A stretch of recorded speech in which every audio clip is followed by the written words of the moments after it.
Dear students, good morning.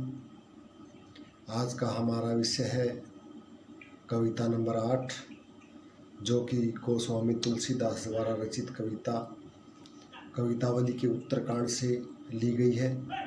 सबसे पहले हम गोस्वामी तुलसीदास के जीवन के बारे में चर्चा करते हैं। गोस्वामी तुलसीदास जी भक्ति काल के सर्वश्रेष्ठ कवि माने जाते हैं। उनकी महान रचना रामचरितमानस केवल राम काव्य को ही समृद्ध नहीं, बल्कि मानस के द्वारा तत्कालिक समाज का भी मार्गदर्शन किया है। तुलसीदास एक भक्त होने के साथ साथ लोकनायक भी थे। इनके जन्म से संबंधित अनेक प्रकार की धारणाएं हैं। इनके पिता का नाम आत्माराम था, माता का नाम तुलसी था। जन्म के समय वे रोए नहीं थे। सबसे पहले उन्होंने राम नाम का उच्चारण किया था, जिससे उसका नाम राम बोला पड़ गया था। अशुभ मुहूर्त में जन्म लेने के कारण इसके माता पिता ने इन्हें त्याग दिया था। कुछ दिनों बाद ही इनकी माता का देहांत हो गया। एक दासी जिसका नाम मुनिया था, उसके द्वारा इनका पालन पोषण किया गया। इसकी दयनीय दशा को देखकर नरहरिदास ने इन्हें अपना शिष्य बना लिया और इनकी विधवता को देखकर पंडित दीनबंधु पाठक ने अपनी कन्या रत्नावली से इनका विवाह कर दिया। वे अपनी पत्नी से बहुत अधिक प्रेम करते थे। तो प्यारे बच्चों, यह था तुलसीदास के जीवन के बारे में कुछ जानकारियाँ। अब हम आगे कवितावली के उत्तरकांड से का कुछ अंश की हम व्याख्या करते हैं। आशा है आप इसको ध्यानपूर्वक सुनेंगे, क्योंकि ये सबसे महत्वपूर्ण कविता है हमारे इस सिलेबस की। इसमें से हमेशा ही फाइनल एग्ज़ाम में क्वेश्चन आते हैं।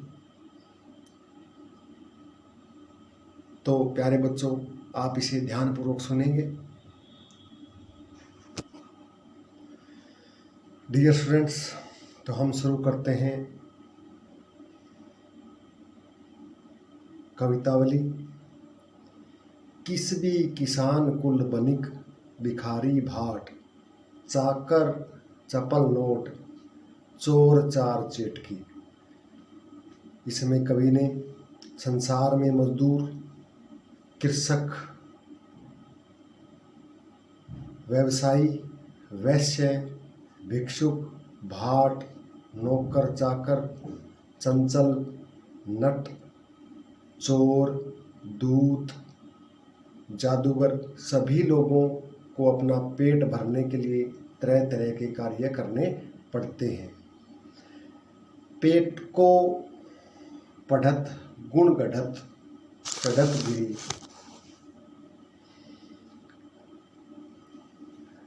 पेट को पढ़त गुण गढ़त चढ़त गिरी कि सभी लोग अपना पेट भरने के लिए अनेक प्रकार के दुस्साध्य कार्य करते हैं। वो अपना पेट भरने के लिए पर्वतों पर चढ़ जाते हैं। अटत गहन गन अहन अखेटकी, वे बड़े बड़े कठिन कार्य करते हैं। जैसे घने जंगलों में भटकते हैं, शिकारी के रूप में सारा दिन भटकते रहते हैं। ऊंचे नीचे कर्म धर्म अधर्म करी। ये सभी लोग अपना पेट भरने के लिए न जाने कितने नीचे काम करते हैं, न जाने कितने धर्म अधर्म करते हैं। पेट को ही बचत बेचत बेटा बेटकी। ये सभी लोग अपना पेट भरने के लिए अपने बेटा बेटी को भी बेच देते हैं। प्यारे बच्चों, पेट की अग्नि के बारे में बताया गया है कि पेट की अग्नि कैसी होती है। लोग अपना पेट भरने के लिए न जाने किस किस प्रकार के कार्य करते हैं। संसार में लोग अपना पेट भरने के लिए अपने बेटे और बेटी तक को बेच देते हैं। अब तुलसीदास जी कहते हैं कि तुलसी बुझाई एक राम घनश्याम ही तय, आगी बढ़वागी बड़ी है आगी पेट की। इसमें कवि कहता है कि पेट की आग है वो सबसे भयंकर होती है। यह पेट की अग्नि समुद्र की आग से भी कहीं बढ़कर भयंकर होती है। अब ऐसी भीषण अग्नि की शांति मेघ रूपी श्री राम ही कर सकते हैं। इसमें कवि कहता है कि जो मेघ हैं, श्री राम रूपी मेघ, वो इस पेट की अग्नि भीषण अग्नि को शांत कर सकते हैं। अर्थात प्रभु श्री राम ही की कृपा हो तो इस पेट की आग को शांत कर सकते हैं और जो लोग भटक रहे हैं उन्हें शांति मिल सकती है। आगे कवि कहता है, खेती न किसान को, भिखारी को न भीख, कि संसार में वर्तमान जो समय का समय था वहाँ किसान को खेती करने के लिए ज़मीन नहीं थी, भिखारी को भीख नहीं मिलती, व्यापारी के लिए व्यापार नहीं था और नौकरों के लिए नौकरी नहीं थी।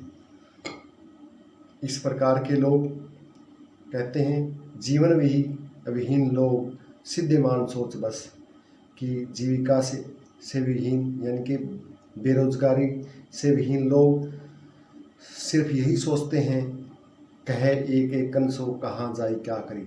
वो एक दूसरे से कहते हैं कि हम कहाँ जाएं और क्या करें, कि समय उनके पास कुछ भी नहीं है। वेदों पुराणों कहीं यह बात वेद और पुराणों में कही गई है, लोकों विलोकियत सांवरे सब पैराम, कि सभी लोग जानते हैं कि सभी से बढ़कर श्री राम हैं। अगर वो कृपा करेंगे तो दारिद दसानन दबाई दुनी, दीन बंधु दूरित दहन देखी तुलसी हा हा करी। कवि तुलसीदास जी कहते हैं कि इस समय संपूर्ण समाज को गरीबी रूपी रावण ने दबा रखा है। अर्थात पूरी दुनिया है वो रावण रूपी साम्राज्य के अधीन है, चारों तरफ गरीबी फैली हुई है।